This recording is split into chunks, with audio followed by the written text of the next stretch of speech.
Hello everyone, so we're going to talk you through this today.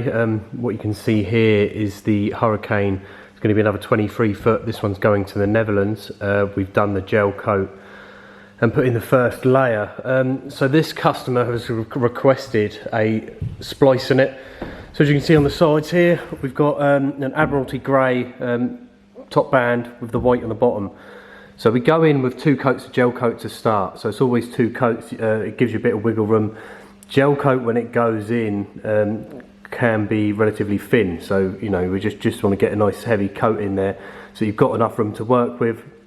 As you've probably seen, many a boat owner over the years has polished their boat to death, and you start getting the fiberglass and things like this showing back through, so it just gives you a bit more longevity. You end up with no fin spots as well, which obviously you know your customers never want at the end of the day anyway. So the first coat, we've gone in with a 300 gram chop strand matte with an isophthalic resin. Now the isophthalic resin is a stronger barrier anyway, so it gives you more tensile strength, fire resistance, water resistance. It reduces the effects or the likelihood of osmosis setting into your boat. You know, older boats tend to end up with osmosis, or ones that have been sat in boatyards, shipyards for a long period of time, or just ones that have not been laid up correctly and end up with lots of air trapped in the mat when it's been laminated. So that's gone in anyway. The reason we use a 300 gram is very thin and it's very malleable. So it sits in all these deep little pockets, all these deep little recesses. It goes in there nice and tight. It's just going to help you out, give you a nice base coat. This, for me, is the most important layer that you're going to ever install when it comes to hull layout. So what I do, you can see we've got a Dremel here on the floor anyway, is go around and inspect anywhere that's, I'd call, a complex shape, whether it's a chine, whether it's a corner. You know, these are relatively flat in most cases. Some mouldings you see from some people can be very complicated, which can cause issues, obviously depending on the lamination and things like this. So I did this on my own, so I was expecting a few little teething issues anyway, so I'm just going to show you here whether the camera's going to pick this up and get some light on it. There you go. So right in here there's a little air bubble, so it's going to cause you problems later on in life.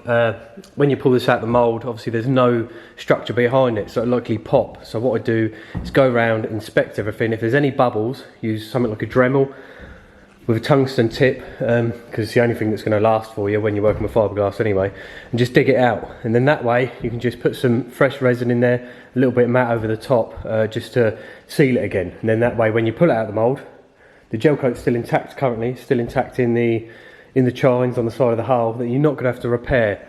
And you may see some factories, you know, I see a Wessex recently, and he'd had a bit of a ding in the back corner, and so from that they'd repaired it, but they'd repaired it with the same gel. But the difficulty comes is when, say, it's the batch numbers. So even though it might have the same pigment ratio, it might have the same catalyst ratio, you know, the same wax ratio as well, these are all factors that need to be taken into consideration when you're doing a repair.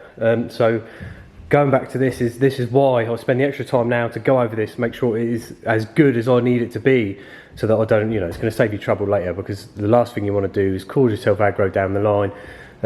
You know, everyone wants an easy life, so the quicker you do it now, then you're not going to have to deal with it 3 times as long later on. So over the next 2 days we're going to laminate this full hull up to 11 ounces anyway. Then we're going to run some combi mat, some woven Rover 900 gram combi mat in the chines, and then cap it with another 600 anyway, and then we'll pretty much be there with the whole layout.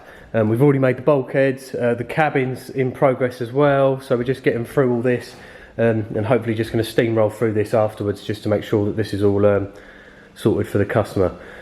So yeah, keep in touch with this one, just see how we're going. I'll do another video in a few days time, obviously upload it later on, just to show you what we're going to go through. But you've seen on one of our previous videos where we got to with the final lamination of the hull skin.